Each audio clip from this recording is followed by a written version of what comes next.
Yeah, today I wasn't really thinking of filming a video, but I said, what the hell? We're gonna have to film a video today anyways. Hey guys, this is Kim with That Nerd Couple. Brandon is behind the camera filming me right now. This is not really a tech-related video or anything to that sort of thing, but it is a nerd video to a certain degree because us nerds sometimes are stationary nerds and planner nerds and stuff like that. And I got into bullet journaling a couple years ago, and it's just become a thing for me. I can't function without my bullet journal. It really is probably one of the best things that ever happened to me in terms of organization. I see a lot of videos on YouTube and on Instagram and everywhere else about the best bullet journal supplies to have, and the things I can't live without, and oh, here are my hauls of my latest bullet journal supplies. What I never see is people talking about the things that they wish they hadn't bought, the things they regret buying, or the things in bullet journaling that just doesn't work for them. And it's probably time to have one of those videos, mainly because I did what a lot of people did when I first started bullet journaling 2 years ago, which was I pretty much bought everything. I went ham on hauling stuff and just hoarding all these supplies, and eventually I amassed a collection of things that I said, well, I'm not going to use that, or maybe this is not working for me. And next thing I know, I open up my top desk drawer in my desk at work yesterday, and I see a bunch of stuff that is not work related, and it's all bullet journal related. Now, my job, and I'm not going to mention where I work, but I do library programs, and one of the programs I've planned over the years that I've worked for this library system is bullet journaling. So technically these supplies were work related, but when I realized that I wasn't using them, I said, well, I think I should probably take these home. And next thing I know, I pack up my backpack from work, and I've got a whole bunch of crap that I got haul home. And I think this is a mistake, honestly, that a lot of people make in the first few years, or when they first start bullet journaling, is that they'll buy a bunch of stuff because all the other big people use it, or they see someone use it on the Facebook group or on Instagram, and they think, well, maybe this will work for me, and it doesn't. And for me, I'm someone who isn't very artistic. I cannot draw to save my life. My bullet journal is mostly almost minimalist, and I actually got Brandon into bullet journaling, and even my mother-in-law. She was more about the creative aspect of it, and he was more about minimalism, and both of them have kind of fallen off of their bullet journals at this point. So I've stuck with it, but I still have a bunch of stuff that I just completely regret buying because I wasted money on them. Yeah, and my husband's about to find out right now how much money I have wasted on bullet journal supplies over the years. He's plugging his ears. He's like, I don't want to hear it. But we're just gonna jump right into it. And these are the things I wish I had never bought because I either don't use them or I have no way of figuring out how to incorporate them into my bullet journal. Starting off, we have rubber stamps. I only bought the typewriter set of rubber stamps that I got originally. I learned about these from, I think her name was Life by Whitney on Instagram and YouTube. And I thought, oh, these are so cute. And so I bought them and I started using them. And then I realized I hated them. I don't know what the problem was as far as what I was doing wrong. I think it was, and this is the ink I was using, I think maybe the ink is too thick or something, but it kept bleeding through the pages of my Moleskin. Anyways, it kept bleeding through the pages of my bullet journal, and I could never get it to work for me. So I just kind of gave up and said to hell with it. The other thing that I regret buying are colored pencils. Now, in the beginning, I used my Staedtler colored pencils pretty frequently, and they were really nice, and they've got great color payoff, and I liked them for what they were. But then I got on the brush marker bandwagon, and I realized I wasn't reaching for these as much as I used to, and next thing I know, I forgot all about them, and they got buried in the bottom of my top drawer of my desk at work, and I didn't touch them again until yesterday afternoon for the first time in over a year. Now, I can use these for other things, but I just will not be using them in my bullet journal again anytime soon. Because again, I'm not a very artistic person, and it's not that these are bad. It's just that for me, it wasn't working well with my bullet journal system for what I was doing. I might try to revisit these later on, actually. Next, another thing I regret buying are stencils. Now, I do have some stencils that I use in my bullet journal, but they're plain stencils. These are the plain ones I use right now to draw little boxes with and stuff like that. I regret buying these weird design stencils because these ones right here I bought from Amazon, they're metal. And I don't know if you can see them because they're so shiny against the lights. I was recommended these by another Instagrammer for bullet journaling, and I did not like these because they were cutting into the fine liners.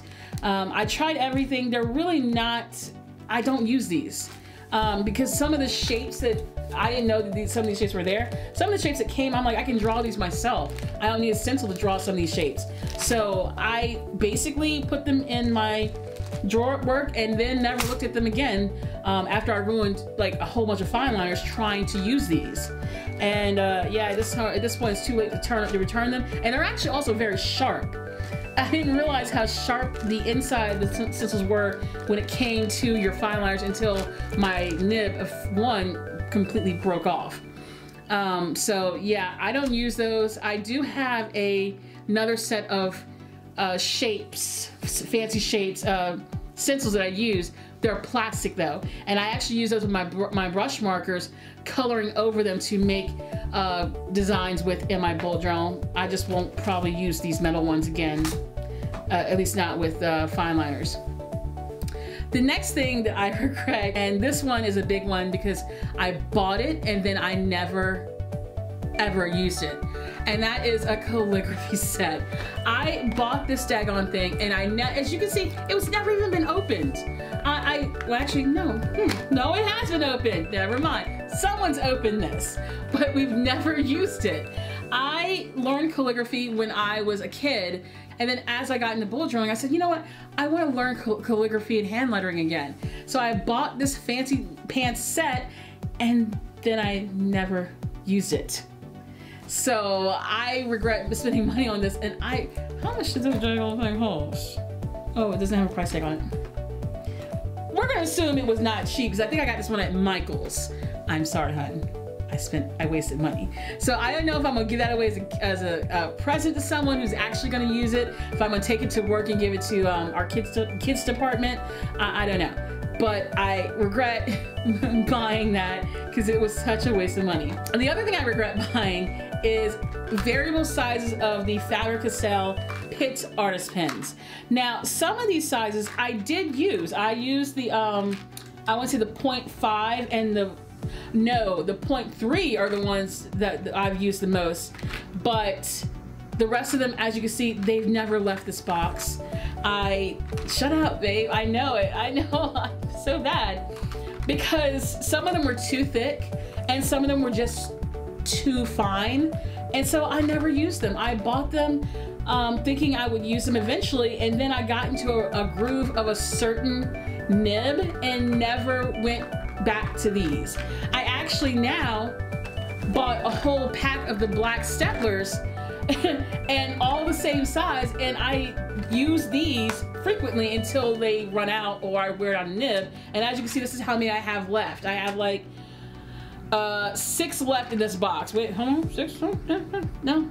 Oh my God, I cannot count 7. I have 7 in the box.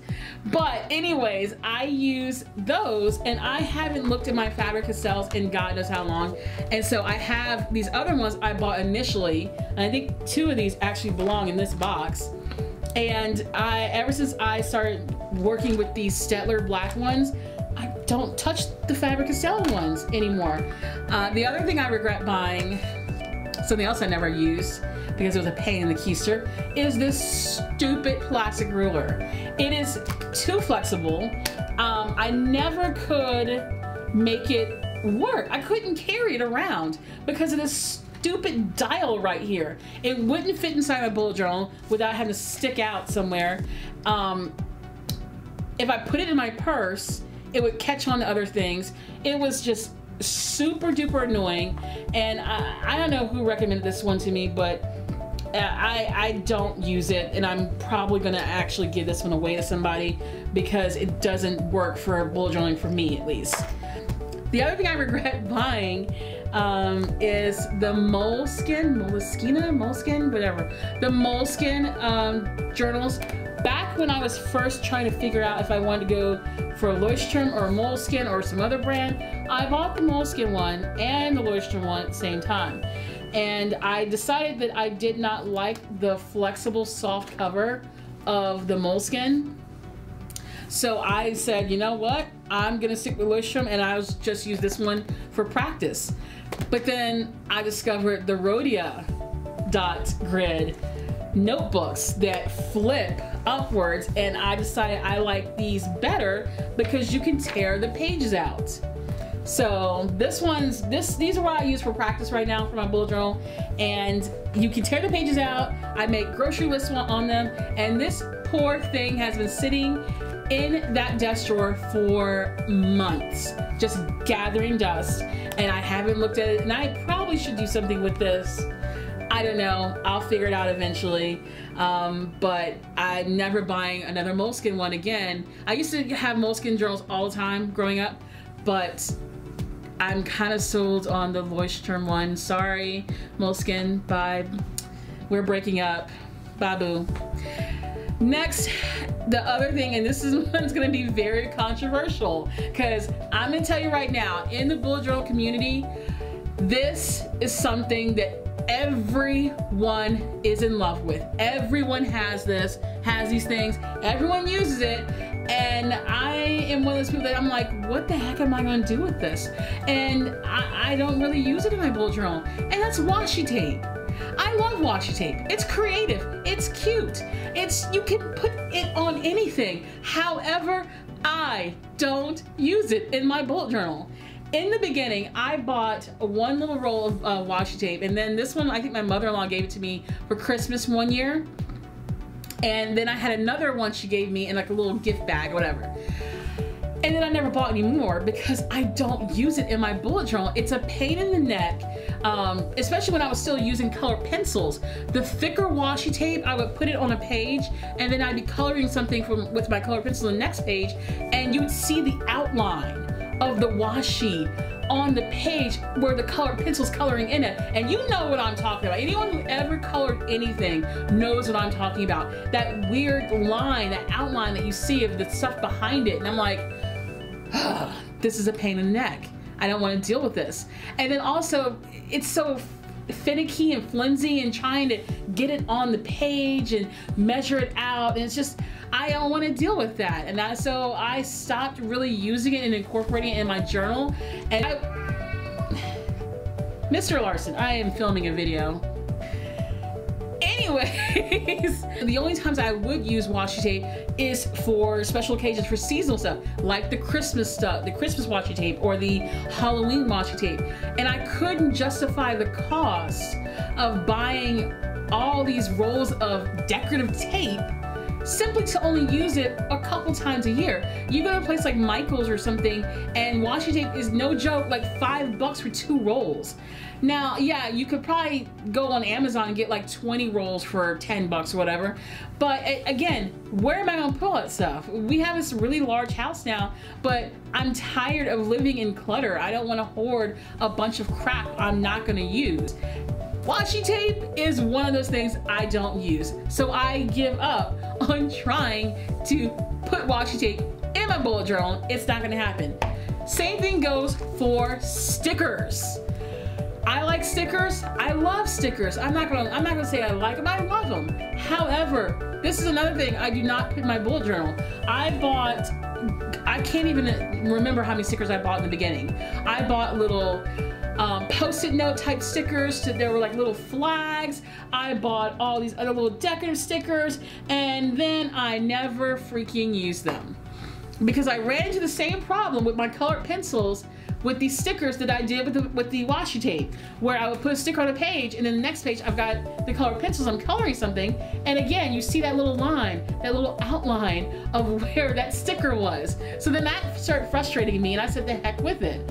And then I just gave up on the stickers, and I just don't use them anymore. So here I've got like a bunch of stickers sitting in my drawers at my desk, and I don't use them. So I don't know what to do with these things. I'm sure I'll use them for something else, but it won't be for bullet journaling. So I do still use stickers now. I use my Minion stickers. And last but not least, the final thing that I regret buying, and this actually breaks my heart that this didn't work out for me, but the last thing I regret buying is fountain pens. Oh gosh, I have to blame Boho Berry on this, because she has a fountain pen collection, and I just wanted a fountain pen because I used to have one years ago, and I got this through, I think it was Goulet Pens, and you know, it looks beautiful. It's a nice fountain pen, but the biggest problem I had with this little sucker is that it leaks. I have tried everything, and this thing leaks so freaking bad. And the last thing I want is to have a daggone fountain pen ink leaking inside of my designer purses or inside my pencil case and ruining everything else. I don't know if this is an issue with this brand of fountain pen, or if it's something that I'm doing wrong, or what, I don't know. If it's not leaking, it's gunking up, and then I'm trying to write with it and it's skipping. So I can't carry this around with me, obviously, even though it looks pretty, because you know, purple's my favorite color. It looks nice and gorgeous, and we have another cat still meowing. It looks nice and gorgeous, but I can't carry it around with me. And eventually it sat in my desk drawer here at home, and I never touched it again. Now, eventually I might clean it up and figure out how to use it at home, you know, more often, like maybe to write greeting cards with or whatever. But for right now, I regret spending as much money on this thing as I did. It wasn't a lot. It's not like I spent like $100 on it or anything like that. It's just the fact that, you know, every little dollar counts, and I flushed money down the toilet with this pen because I literally can't use it. It's not that I don't want to use it. I would have loved to be able to use this more often, but when I found out how much it leaked, and I had a rather horrible moment where I was at work and it leaked all over the reference desk at work. And I said, oh, I can't do this again. So I just brought it home and put it in the desk, where I've had several situations where I've come back and found that it's leaked inside the desk, interestingly enough. So I don't know what's going on with this pen. But that's my collection of things I wish I hadn't bought. Again, this is my opinion only. I understand that everything I listed are items that other people do enjoy. Every one of these items, I bought them because I was recommended by other YouTubers or Instagrammers or whomever to get this or get that. I clicked a link from someone's description box and I was like, okay, I like that. And I totally regret doing that now. I wish that I had heeded the warnings of others in the beginning of bullet journaling and not gone down the path of just buying everything I saw on, you know, online. I've gotten smarter about that now, thank God. So I'm just never gonna do that again. I promise, babe, I'm never gonna do that again. So that's just, again, my opinion. So that's it for today's video. If you like this video, click that like button. If you like us, go ahead and subscribe, turn on that bell for notifications. I'm Kim from That Nerd Couple, and we will see you on the next video.